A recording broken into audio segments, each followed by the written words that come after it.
Naku po, Kalinga Prab, may siniwala tungkol kay Beyonce at ayan po ay kinakagulat o kinagulat ng nakakarami. So ano nga ba ito? So syempre guys, bago natin ipag-usapan ang ating paksa for today's video, kung bago ka pa lang sa aking channel, please subscribe po, like, and pakit na rin po natin guys ang notification bell upang ma-update po tayo tuwing ako nag-upload sa mga viral and trending couple.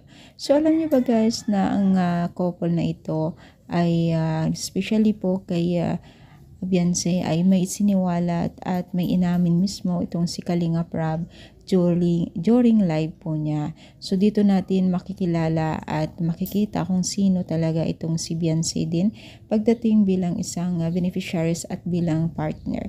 So ito po ay itong si Beyonce pala ay may similar sila ng ugali o may pagkakatulad sila na ugali ni Kalingap Jackie na marunong makontento kung anong meron sa kanya at kung anong meron. So ibig sabihin talagang si Beyonce pala ay yung baga nakokontento kung anong meron at hindi siya yung tipong mapagmataas and stay humble daw talaga, sabi ni Kalinga Prab.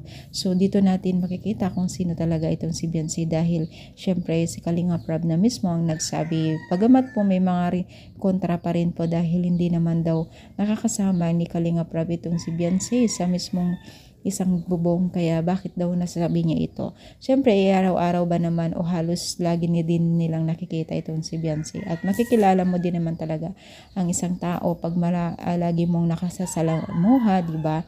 So, doon na pa lang talagang napakas-positive na ang ugali pala ni Beyonce, no? So, ano masasabi ninyo? I-comment down, palike po ang ating video at pa-comment kung saan lugar nakarating ang ating video.